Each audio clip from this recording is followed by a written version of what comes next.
Hello, everyone! As I said before, the Skibidi Wars episode 96 will be divided into 3 parts. And after 7 days, the finale of the 96th episode is going to come out. Today, you're in for a lot of interesting and crazy stuff because I'm not alone this time. I'm reading all your comments, and you really wanted to see a collaboration with one good guy. Hey, MOBI! Hey guys, and thank you ISO for inviting me here. The episode was crazy indeed, so I decided to drop in order to share my own theories and predictions of what the future might hold for us all. I also have an exclusive post from Verlance where he talked about what's in store for us next, and pretty soon you'll find out what he wrote. Today we will analyze part 3 of episode 96, and then I'm going to show you all the secrets and Easter eggs that you certainly didn't notice. Get your tea and snacks ready, and prepare to watch this video to the end, because you're going to love it. Let's go! It all starts where the last episode has ended. And yes, guys, thanks to your comments, I found out that the 2 new aliens are actually different genders. Tri-Pink is most likely to be a woman, and Tri-Yellow is probably a guy. This was told by Verlance in his Discord server. At first, I didn't believe it and thought that you were joking. But in the video description, it says, the female Triadian is spreading its infection. Now we know that these guys are male and female, and some of you left a curious theory that Tri-Titan is their father. What do you think of that, MOBI? It may actually be true, but I really think that Tri-Titan is their boss that was kidnapped by the computer men race and mind hijacked by them with creating a control unit. Okay, it may be so. In the first couple of seconds, you see POV using his rocket launcher, but the infected Skibidi toilet takes the hit. It doesn't look like this shot is going to cause any trouble at all, and that's really weird, because next you see POV doing it again. But with one shot, it makes the freak collapse without power. Mission failed, and POV uses the jetpack to try and get away. Unfortunately, this blood, who can be noticed right next to him, doesn't stand a chance and gets destroyed by several missiles.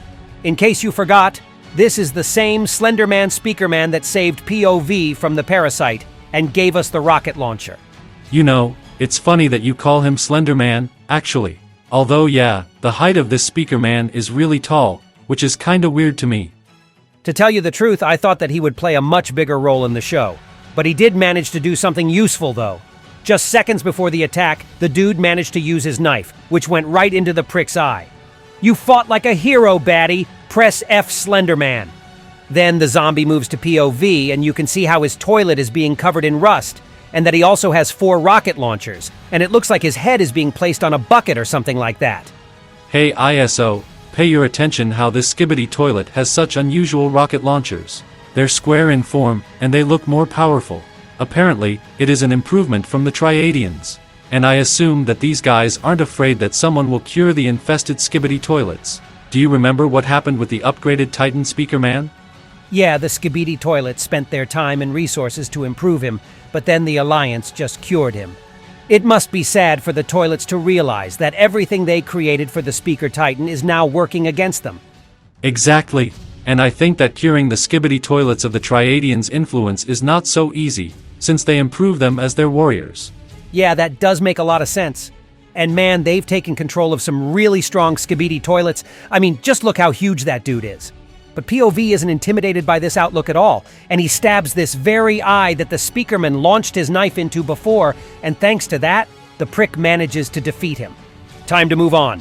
And you see our new ally fighting an infected lady. It looks like this guy studied the mortal art of Kung Fu, and he manages to masterfully dodge her attack. He is in urgent need of support, and POV takes a convenient spot for a shot on the roof. He loads a rocket launcher but doesn't have time to help.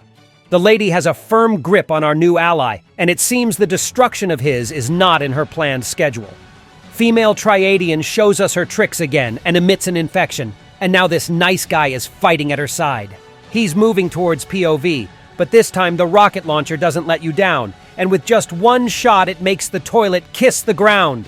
Dude is about to go to a better world now, and right before he does, he opens his eyes. He looks at us very strangely, and for some reason I feel kind of sorry for this guy. Maybe there's still a part of him that's real, and with that look it's like he's saying, "Hey man, I'm really sorry, I didn't mean to do that." Then afterwards, POV pulls out his phone, and it says that the data on the Tritian sample has been collected and can be sent to the headquarters. But it's important so that this device would be turned on at that time. I think this is what the iPhone 16 will look like in the nearest future or something like that. But aside from jokes, the Alliance does have some interesting technology here, unlike the usual tablets from the original series. By the way, the last time such a phone appeared was in episode 68, and the only difference it has is that before it had a panel on top showing the charge of the device, but this time there is no such panel. Apparently, this model just never discharges. I also don't quite understand exactly how POV managed to collect a Tridian sample, and what exactly that message means. What would you say, MOBI? I agree, it's definitely very hard to explain. There is no special device on the phone to collect this sample, and the only way this sample could have gotten in there is through the pink mist that the female Triadian used on the Skibidi toilet. Maybe this smoke got to the POV phone, and the data was enough to study the aliens and learn about their strengths and possible weaknesses. It's also possible that the contaminated toilet that fell near POV helped us a lot, because it was the source of the infection, which could also have given us enough of a sample. Thanks, bro, that explains quite a lot. Well, now POV has a really difficult mission to fulfill. He needs to save his phone until the data is sent. He tries to escape the annoying lady, and she almost manages to grab him. As we're standing on the edge of the building, we manage to use the jetpack and avoid being destroyed. At this point, you can spot the female Triadian, and it looks like she's not going to chase and catch us. Hey you! Are you really that lazy? Why are you just standing there? POV pulls out his phone again, and it looks like things are going just great. 79% is sent, and not that much of it is left. Another battle unfolds before us, involving Tri-Pink's puppets and the Skibidi toilet who was once our enemy. Our new ally defeats the freak by shoving one of his mechanical legs right into his head.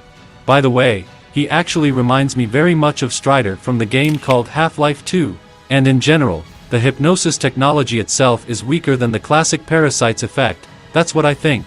If this guy was infected, then after being destroyed, the parasite would have survived and been able to infect another agent. Yeah, you're right. But after that, the infected Skibidi woman grabs this guy too, and the female Triadian is here to burp again.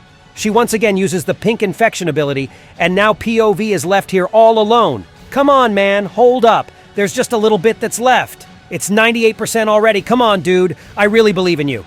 An epic chase begins then, and you fly into the tunnel, but unfortunately, it turns out to be blocked. And there's no way out. The only good news is that the data has been already sent, and the mission was being complete. The annoying lady runs in and destroys us. Also, just a second before that, you see POV giving his thumbs up. That was some good job, buddy. Yeah, that was really cool, ISO. But I have some serious questions for this guy. Why didn't he just fly away at that point? What did he spend so much time for while keeping watching this battle? God damn it. Maybe we should have given this guy some popcorn at this point to keep him even more interested. Or he could throw his phone away and fly off, because he's so small compared to the freaks, so that they wouldn't even notice his disappearance, and our blood would have survived. You're right, bro. That was really stupid. Maybe he wanted to go to a better world and be a hero and make his grandkids proud. I don't really know. Okay, now we've been taken to the headquarters, and there's a computer woman that can be seen, a big cameraman and a TV man, and on the screen you see a message that the new sample has arrived. This cutie starts analyzing the sample, and she says that it'll only take a couple seconds, but the disgruntled dude comes back into the conversation. Wait, do you guys see those things sticking out under the computerman's heads? Yeah, but I have little to no ideas what it could possibly be. I think it's a monitor stand, and it's weird how they didn't take it out, but it's funny. Good observation, MOBI. Okay, now let's get back to this guy. He doesn't understand how the Triadians managed to get to the Earth so quickly, since Tri-Titan only summoned them once in episode 95. But now we're about to get the answer to that question. Even during the exile, the computer woman continued tracking all radio waves down coming from our planet. And the thing is, she managed to pick up a completely unique signal several times. That means that at a time when we were not yet familiar with the computer men, someone was already sending requests for help. But who was it? And when exactly did they manage to do it? It turns out then that it was Tri-Titan all along, and it was him doing it at those very moments when he would become unstable. And as you may recall, that definitely happened in episodes 87 and 88. The big boy started sending requests for help since the moment when the Alliance dumbasses decided to increase his potential back in episode 83. Oh, sweet Jesus of Christ. So it actually means that Tri-Titan used every moment of self-control he had in order to send the signal into space. But who's gonna stop the trio of Triadians now?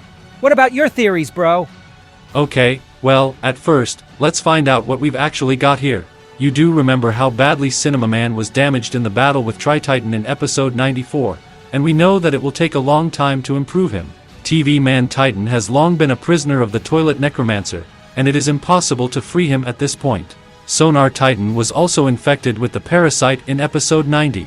So, we are left with only Speaker Titan and Titan Cameraman, and I am sure that their powers will not be enough to resist the aliens. But there's still a chance of the new Computer Man race summoning their own Titan soon and joining their forces with the Skibidi army. Wait, but how do you imagine them joining forces together? Alright, just let me explain. Do you remember the moment when Computer Man said how they were banished for being way too unpredictable, right? Which means that these guys are capable of some real crazy things to put into action, and I'm sure that they can negotiate a temporary truce with the Toilet Emperor. And after that, together they will have a real chance to defeat the trio of Triadians. Also, now we have samples of Tri-Pink, and thanks to them we can learn about her vulnerabilities. I think all her power lies in these guys that she has captured, so if you destroy all of those who have been affected by her infection, she will become weak, and then she will become very vulnerable. They're like our worst enemies, man. That's some really cool theory, man. Also, after the release of Part 3, Verlant sent me a message sharing what's coming next.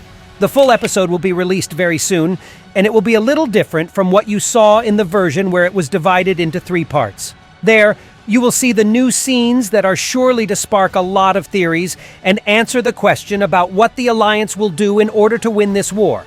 I will definitely do an analysis of this episode as soon as it comes out. And that was all for today.